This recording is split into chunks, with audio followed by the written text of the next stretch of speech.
आज के कार्यक्रम में मेरे साथ मंच पर उपस्थित श्रीमान मनोज सिन्हा जी, उपराज्यपाल जम्मू कश्मीर श्री गोविंद मोहन जी, गृह सचिव भारत सरकार, तपन कुमार डेका जी, निर्देशक आसूचना ब्यूरो, श्री प्रवीण कुमार जी, डीजीपी सीमा सुरक्षा बल, और आज बोबिया चौकी पर उपस्थित सभी प्यारे बीएसएफ के जवान भाइयों बहनों और अधिकारीगण, आज यहां पर सरहदी क्षेत्र की निगरानी के लिए और आप सबके संवाद के साथ संवाद के लिए बोबिया चौकी पर मेरा आना संभव हो सका है। मैं जब भी बीएसएफ की चौकी पर जाता हूं, बॉर्डर पर जाता हूं, चाहे कच्छ का रेगिस्तान हो, चाहे राजस्थान का रेगिस्तान हो, चाहे जम्मू कश्मीर का क्षेत्र हो, हमेशा आप सभी से कर्तव्य बोध और कर्तव्य निर्वहन दोनों गुणों को सीख कर वापिस जाता हूं कि अपने मन के अंदर लगन के साथ कर्तव्य का निर्वहन कैसे करते हैं। इसका सबसे उत्कृष्ट उदाहरण सभी सेवाओं में अगर कोई है तो बीएसएफ के मेरे जवान हैं जो सीमा पर लगे रहते हैं। और ये भाव 60 साल के आपके पराक्रम युक्त इतिहास के कारण देश भर के जनता के अंदर भी आप सृजित कर पाए हैं। शायद आपका इतना संपर्क नहीं आता होगा, परंतु आज जब मैं बोबिया चौकी कठुआ पर आया हूं और कुछ सोशल मीडिया में मैं पोस्ट करूंगा, इसके नीचे की कमेंट्स आप जरूर पढ़ना।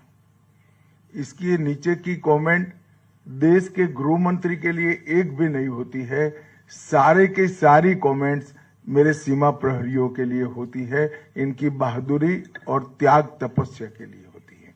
ये बहुत बड़ी बात है।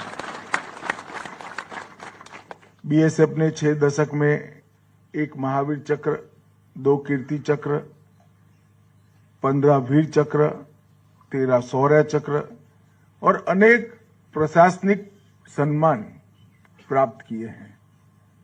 देश की सीमाओं पर जब जब भी अतिक्रमण का भय आया, घुसपैठ का भय आया, बीएसएफ एक अभेद दीवार बनकर सटा रहा, अड़ा रहा और देश को सुरक्षित करने का काम किया है। अभी अभी ऑपरेशन सिंदूर में बीएसएफ के शौर्य और वीरता एक प्रकार से 6 दशक के इतिहास में स्वर्णिम अध्याय बनकर रहा है। उस कठिन घड़ी में भी आप सभी ने हम सीमा के प्रहरी है ये भाव को हमेशा के लिए उज्जवल रखा और बुलंद रखा। 118 पोस्ट और 3 आतंकी launch pad Jammu Kashmir frontier ने ध्वस्त किए और इसके लिए सब इंस्पेक्टर मोहम्मद इम्तियाज अहमद और सिपाही दीपक चिंगखाम, उनको सर्वोच्च बलिदान के लिए वीर चक्र से भी सम्मानित किया गया है। हम सब के लिए ये बहुत गर्व का विषय है। 16 गैलेंट्री मेडल और अनेक प्रशंसा पत्र इसी दौरान हमें प्राप्त हुए। जैसे आप सभी लोग यहीं सीमा पर तैनात हैं, देश के अंदरूनी हिस्सों में भी, चाहे मणिपुर का दुर्गम क्षेत्र हो, नॉर्थ ईस्ट के कुछ क्षेत्र हो, या विशेष कर ओडिशा और छत्तीसगढ़ के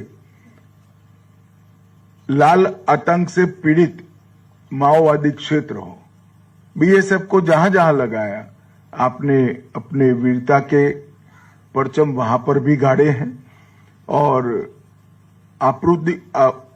प्राकृतिक आपदा के वक्त भी पंजाब में बीएसएफ ने जो मानवता का प्रदर्शन किया और जनता के प्रति संवेदना का प्रदर्शन किया, मुझे जब पंजाब के मुख्यमंत्री मिलने आए थे तब उन्होंने स्वयं, वैसे वो हमारे दल से आते नहीं हैं, फिर भी उन्होंने कहा था कि बीएसएफ न होता तो हम सब की बहुत दिक्कतें बढ़ने वाली थी। ये बाढ़ में बीएसएफ ने पंजाब के नागरिकों की बहुत सेवा की है, बहुत मदद की है।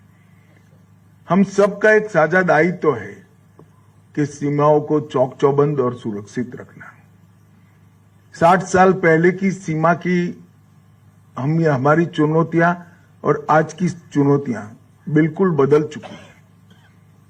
आपके शौर्य, आपकी तत्परता और ड्यूटी पर लगे रहने की लगन तो जरूरी ही है, परंतु चुनौतियां जिस प्रकार से तकनीक से उद्भव हो रही है, इसके तकनीकी समाधान भी हमें ढूंढने हैं।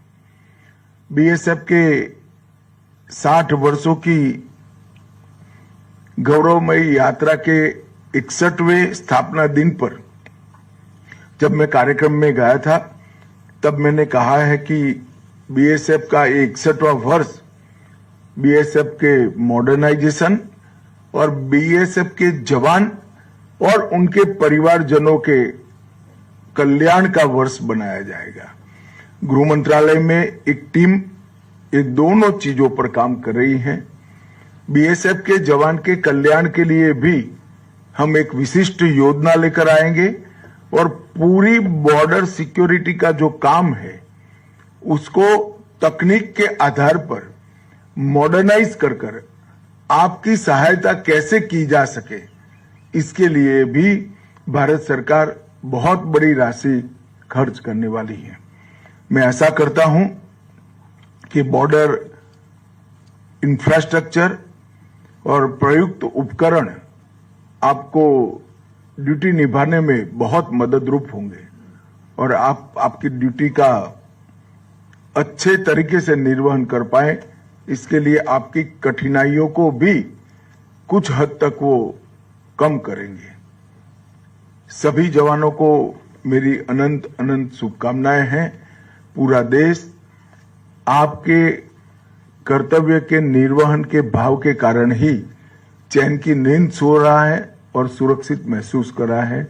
मैं फिर से एक बार 60 साल में बीएसएफ के जितने भी जवानों ने वीरगति प्राप्त की है वो सभी को मन पूर्वक श्रद्धांजलि देकर मेरी बात को समाप्त करता हूं। वंदे मातरम। भारत माता की जय।